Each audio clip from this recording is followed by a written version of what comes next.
Hello，大家好，Welcome，我是阿俊。今天我要讲一讲我的印度之旅。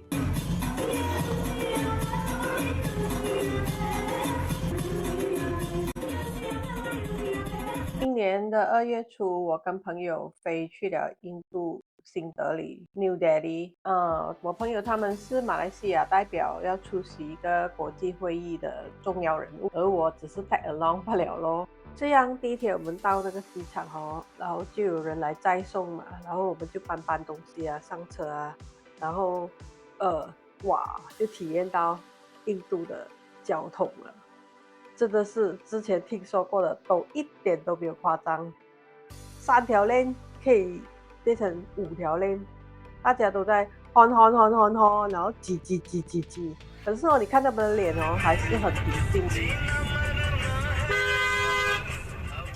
只要不是撞上去刮一刮，那个车都不算什么了。就你可以看到，差不多每一辆车都是有刮痕。这样从机场去到了我们的那个 conference center 咯，他们就安排了我们入住了这个 international guest house。进去住了我就感觉自己好像回到那种古时候那种被伺候的贵族那样。这样我们住的是一个小套房咯，有一个厅跟一个卧室啦。这样它的那个浴室真的是浴室，大到可以好几个侍女进来帮你沐浴更衣的那样。然后呢，就还有每天有人会来送鲜花，然后问你需不需要打扫啊，然后3餐就包到完了。还有就是有这个 attendant standby 在那边，随时问你Madam do you need anything， 这样真是爽。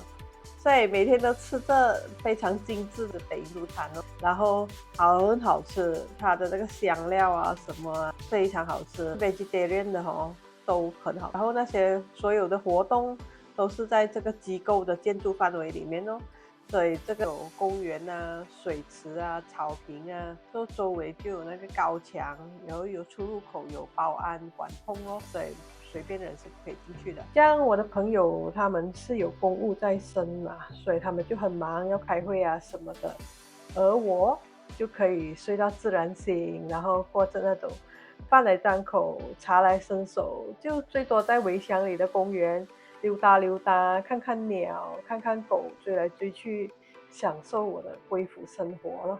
就这样子过了5天，简直就是爽到不要的。我的朋友终于有空了啦，所以我们就决定出去 explore 一下，然后不要用他的 driver 载我们。So 我朋友就用 app Uber 叫了一辆3轮车，他们那边的 tricycle， 所以就去看看一下新德里的真实面貌。一出到街上整个气氛就不一样，牛粪啊、人尿啊、香料味啊、油烟啊，各种味道就 mix 在一起。这个鼻子真的是反应不过来。今天我们看到有很多小贩卖着各种各样的美食，看起来是很好吃的。虽然有很多影片都跟你讲，你不要吃，也要请你的朋友吃。我们就有试了1-2样，看起来蛮安全的，的确不错，又很便宜那边卖的东西。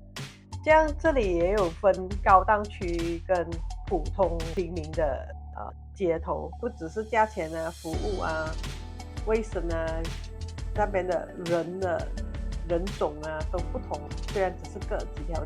然后高档区呢，你可以看到他们也是有好像围篱这样，可是他们是没有锁、没有保安的，可是你知道那是高档区。还有那边的狗，就是睡街的狗也好像不一样了，就是好像800一点的，有小床睡的，公共厕所也很干净。但是你看这个墙外就不一样的景色了，普通的街就有比较有人气咯，有叫卖的，就是那些街边一大堆小贩的，好吃的、乞讨的，然后很多讨价还价 shopping 的人，就不只是他们当地的人，也是有很多外国人的。但是你一眼望过去，有很多年轻的男性，看起来没有工作，或者是在那边打杂这样子，他们那边工钱很便宜，很穷，所以女性呢就比较少见。所以我个人就感觉没有很好的安全感。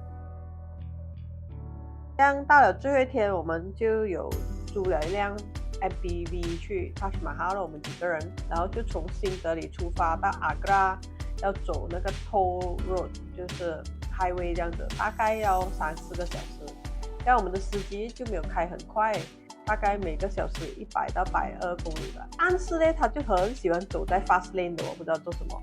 那其他的车来就要 horn 他，他才赶紧进去啊，不然就是从里面割他咯。所以一路上什么奇怪怪的景观都有，我们看到有卡车啊、牛车啊、人啊、摩托车啊，走慢慢的在highway的旁边这样子。偶尔呢，还有一些逆向行驶的，不只是车，卡车也会逆向行驶。路上我们还见到有一群围坐在一辆巴士前面，他们应该是从很远来的一条村的人哦。然后巴士走着，然后他们可能又不想停休息站，所以他们就停在highway路边哦，然后还带 gas 啊、锅啊什么的，就在那边开锅煮饭休息。所以这些种种的文化报让我们耳目一新。就一直到了 Taj Mahal， 这里有很多来自印度各地的他们当地人的那种大巴游，所以我们的外国游客当然是收费比较贵的咯。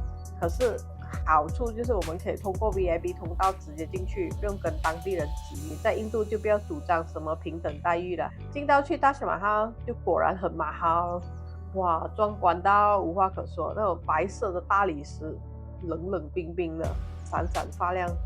很美，所以每一个细节都很讲究，不知道用了多少的人力 slave 去建出来。不过就是当时我们在欣赏这些皇家的奢华，我们从高处就看到外面就有几穿到很朴素纱丽的女士，这样子在那个烈日下，然后在草那边慢慢的拔草，用手除掉那些杂草来维护那个油的草坪。那一幕突然间让我想到佛陀的故事，就是有一点可以体会到为什么佛陀要出家的感觉啦。就是你可以想象啦，那个悉达多他是王子嘛，就一直都住在宫殿里，好吃好住的，有人伺候，什么都不用烦。然后直到有一天他走出城门，看到这么样的人间疾苦，就很难不震撼崩溃，难过出家咯。